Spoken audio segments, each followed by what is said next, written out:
Hello, it's Mark from Cars and Cameras, and today we got the first look at the Samyang 35-150.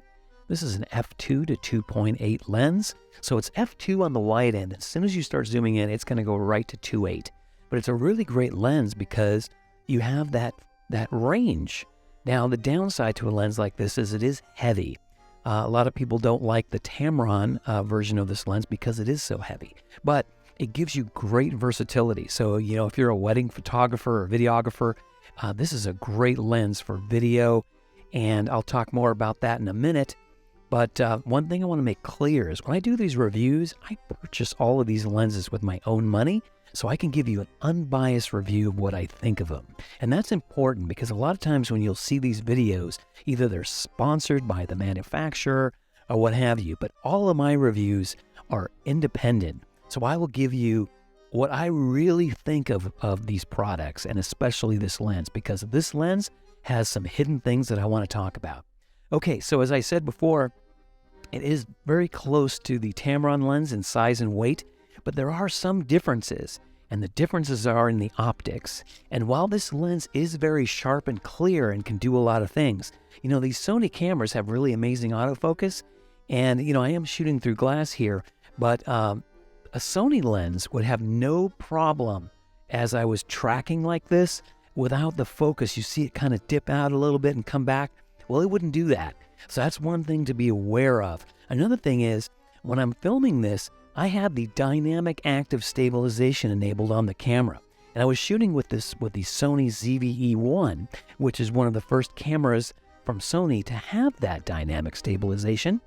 And it was working, but not as well as I thought. And it wasn't until I switched lenses on the camera that I noticed the difference, especially with a Sony lens. Also, in these shots here of the car, where it seemed to do a good job, but it was off just ever so slightly. Now, this shot here is interesting because I filmed this at 150 millimeters and then 1.5 times of clear image zoom. And actually on that one, it did pretty good. When you start panning and things like that, especially with the dynamic active stabilization, it does get confused a bit. The action on the lens, the zooming, is very smooth. It's as smooth and nice as you'll find on the Tamron lens. But I will say that like the barrel here and the plastics, it's a little bit cheaper. Now, as I'm making this video, this lens is $1,400 and the Tamron lens is $1,900. So that's something to keep in mind. There is a savings. Now, the downside to that is this lens only comes with a 1-year warranty. And if you got the Tamron lens, well, you have a 6-year warranty, and that's in the United States. As I was using it for about a week and a half, I noticed that as I would push and turn the zoom barrel, I would hear like a creaking sound and like a little bit of a popping sound. So I'm a little bit suspect of the long-term quality of this lens. And while I think it's a great first effort by Samyang, I'm a little concerned. And I would even be more concerned because of the short warranty. Now, I did notice it making a few mistakes.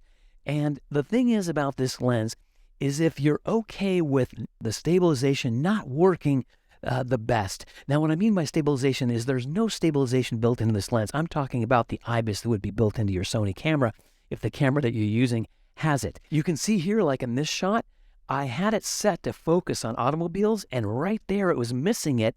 It was going right to the styrofoam cup or those posts that you see in front. And the same thing here. While I did a good job, it's still a little bit soft.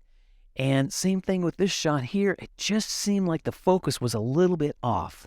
All right, now let's talk about still photos. And this is really where this lens gets interesting.